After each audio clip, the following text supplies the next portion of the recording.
काल औरंगाबाद जालना विधान परिषदेसाठी ठाकरे शिवसेनेचे उमेदवार देवयानी पाटील डोणगावकर यांनी उमेदवारी अर्ज मागे घेतला। त्यानंतर जे आहे ते पक्षाने त्यांच्यावर कारवाई केली। कृष्णा पाटील डोणगावकर आणि देवयानी पाटील डोणगावकर यांची पक्षातून हकालपट्टी केली। आता माझ्यासोबत कृष्णा पाटील डोणगावकर आहेत। काय सांगाल, काल जे आहे ते उमेदवारी अर्ज मागे घेतला, त्यानंतर तुमची शिवसेनेतून हकालपट्टी करण्यात आली, काय पहिली प्रतिक्रिया? त्यांनी काल 2 जणांवर त्या कारवाया केल्या। एक कोकणातले एक उमेदवार होते आणि एक आमच्यावर। कोकणातल्या उमेदवारांनी तिथं नितेश राणेंबरोबर जाऊन तो विड्रॉ केला आणि ती जागा बिनविरोध झाली। इथे मला उमेदवारी जाहीर होण्याच्या आधी सांगितलं होतं की पर्यायी उमेदवार भरून ठेवा आणि उमेदवारी जाहीर झाल्यानंतर दुसऱ्या दिवशी जिल्हा बँकेची माझी निवडणूक लागली आणि मला जिल्हा बँकेची निवडणूक लागल्यामुळं माझी परिस्थिती अशी झाली की जिल्हा बँकेकडे लक्ष देऊ का त्या पडणाऱ्या विधान परिषदेच्या उमेदवारीकडे लक्ष देऊ। म्हणून मी विनंती केली की आपल्याला फक्त बिनविरोध होऊ द्यायची नव्हती, तर बिनविरोध तशीही होत नाही, तर तुम्ही मला काढून घेण्याची परवानगी द्या। आमचं लोखंडे दुसरे उमेदवार होतेच। मला जर काही तसं करायचं असतं तर मी ते लोखंडेचा उमेदवारी अर्ज मागं घेतल्यानंतर ते आणि भारतीय जनता पार्टी आम्हाला कशाला पैसे देईल? जर त्यांचं बिनविरोध होत असेल तरच। बरं, लोखंडेंमध्ये माझ्यामध्ये काही फार मोठा फरक नाही, ते नगरसेवक, मी जिल्हा परिषद सदस्य। लोखंडेंपेक्षा माझ्याकडे काय 100-150 मतं जास्त होते, अशातलं काही प्रकार नाही। आमच्या सगळे मिळून आमचे 25-30 मतदान आहे शिवसेनेचे आणि महाविकास आघाडीचे सगळे मोजले तर मला असं वाटतं 100च्या आत तो आकडा बसतो। आता निवडणूक ही जर जिल्हा बँकेची लागली नसती ना तर मी लढवली पण असती। आणि दुसरं काय झालं की काही कुठलाच रिस्पॉन्स मिळत नाही, मी ते कालही सांगितलं। पण ही जी काही कारवाई केलेली आहे ती चुकीच्या पद्धतीने केली आहे। दुसरीकडे काय घडलं असेल पैशाचे देवाणघेवाणीच्या व्यवहार, इथं काही निवडणूक बिनविरोध झाली नाही। मला जिल्हा बँकेची निवडणूक लढवायची असल्या कारणानं मला ती माघार घ्यावी लागली।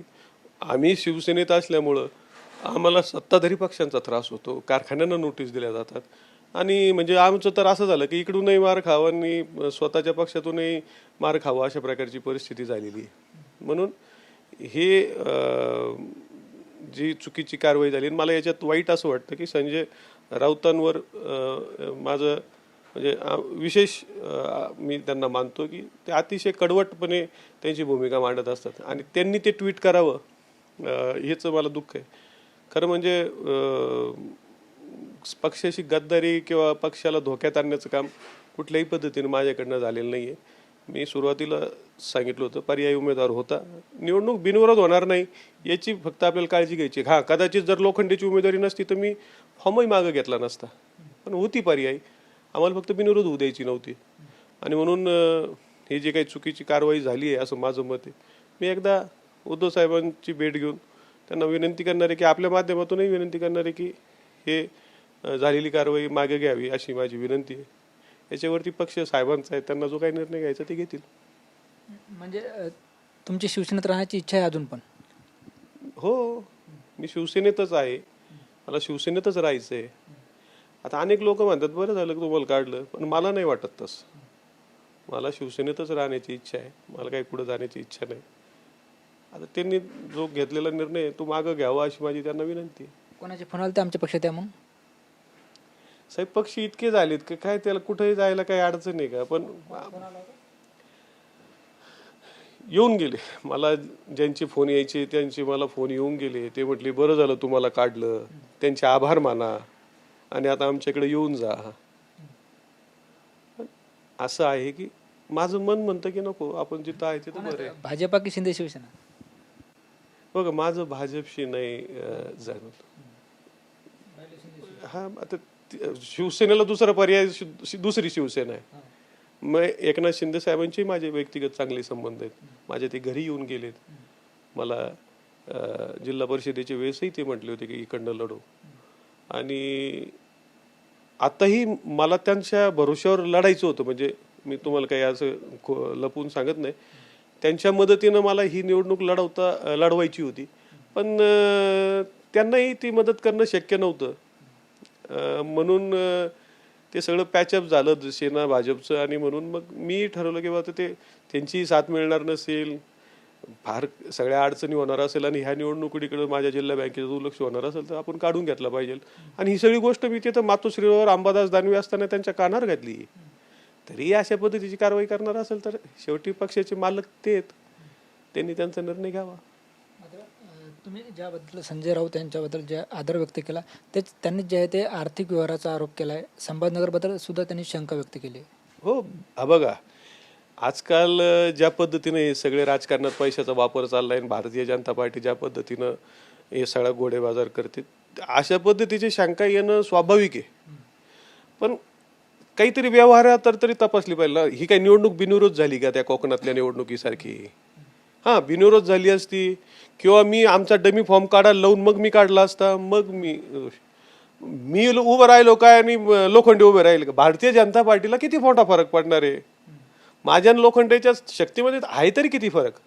आम्ही त्याच्यामुळं मी सांगून बोलून आणि सुरुवातीलाच मी तुम्हाला कालही माझं व्हॉट्सअप मेसेज दाखवला. अंबादास दानवे जेव्हा माझ्या पत्नीचं फोटो मागितला की मला ट्विट करायचं, यांना उमेदवारी दिली, तर मी त्याच्या खाली लगोलोग सांगितलं की तुम्ही पर्यायी उमेदवाराचा पण फॉर्म भरून ठेवा लोखंडेंचा. काय की आजकाल निवडणुका इतक्या खर्चिक झाल्या आहेत की असे सहजासहजी उभं राहणं आता सर्वसामान्य माणसाच्या आवाक्याच्या बाहेर गेलंय. भारतीय जनता पार्टीचा विषय वेगळा आहे, पण विरोधी पक्षाच्या लोकांना आहे ते पदर मोड करून हे करायचं. आणि मतदार काय असं म्हणत नाही की मी तुम्हाला मतदान देणार नाही, तुम्ही माझ्याकडे येऊ पण नका. मतदार दोघांची वाट बघत बसतो, तुम्ही पण या, तुम्ही काय द्याचं सांगा. आणि मग अशा पद्धतीनं निवडणुका झाल्यामुळं विचारपूर्वक निवडणुका लढावं लागतात. जिथं यशाची शक्यता असते तिथंच आपली ताकद लावली पाहिजे. मला माझी जिल्हा बँक महत्वाची आणि म्हणून मी ते निर्णय घेतला. याच्यावरती आता त्यांनी मला जर काढून टाकलं असेल तर मला पर्याय अनेक आहेत, पण मग मला ते पर्याय निवडण्याची इच्छा नाही, मला तिथंच राहण्याची इच्छा आहे. पण या सगळ्या घटना घडामोडींवर तुम्ही व्यथित झालेले पाहायला मिळतात. व्यथित तो होणार ना हो साहेब. हकालपट्टी हा शब्द चांगला नाही ना, त्याच्यातनं व्यथित तो होणार. आणि न करता काही न करता ही शिक्षा होतीये. तुम्ही बळजबरीच उभं, मला यांनी जिल्हा परिषदला निवडून आल्यानंतर मला स्थायी समिती नाही दिली, मला गटनेता नाही केलं, म्हणजे मला तुम्ही त्या लायकीचे समजत नाही, मला विधान परिषदेला का उभा नाही राहिला अशा पद्धतीचा विचार, हे बरोबर नाही. उमेदवार जर नसता तर मी तेही केलं असतं. उमेदवार होता ना आपल्याकडे, बळजबरीच.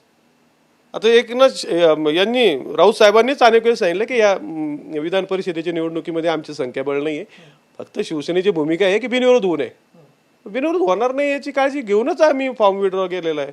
नाही तर मला पक्षाला जर मला पैसे जर खरंच मिळाले असते भाजपकडनं तर मग मी भाजपचं ते सगळं काम नीटनेटकं पार पाडून, हां आता मी फॉर्म ठेवतोय लोखंडे, तुम्ही आता फॉर्म काढून घ्या, त्यांनी 2:45 काढला असता आणि मी 3 1 मिनिटं कमी असताना काढला असता.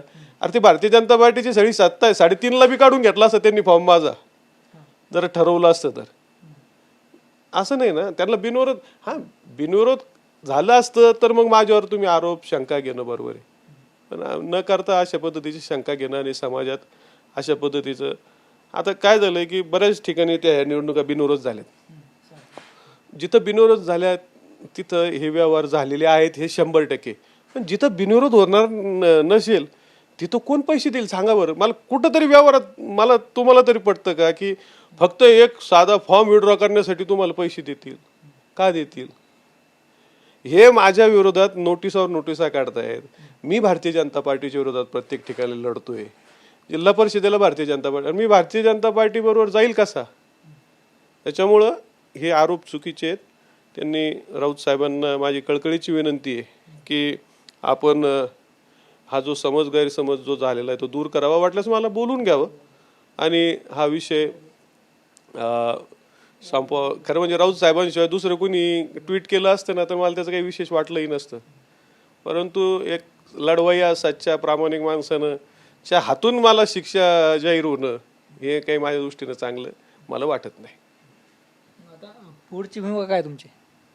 पुढची भूमिका मी मांडली. आता पक्षाने माझा विचार करावा, मी पक्षात राहण्याची माझी इच्छा आहे. नाही झालं तर आता काही निवडणुका तर नाहीये 2-3 वर्ष, मला पक्षाची मला आज लगेच काही हे नाहीये, बघू यात अवकाश निर्णय घेऊ, परंतु आहे तिथं राहिलं पाहिजे. कारण की अनेक जण जेव्हा पक्ष सोडून जातात तेव्हा मलाच वाईट वाटायचं, काय ही माणसं का चालली. आता मी तर नाही चाललोय, मला स्वतःहून काढतायत तर काढू नये असं मला वाटतं. निश्चित आपण बघतो आपल्यासोबत कृष्णा पाटील डोणगावकर होते, ज्यांनी आपली बाजू मांडली. कॅमेरा पर्सन अमित आडेसह ज्ञानेश्वर लोंढे, TV9 मराठी, छत्रपती संभाजीनगर.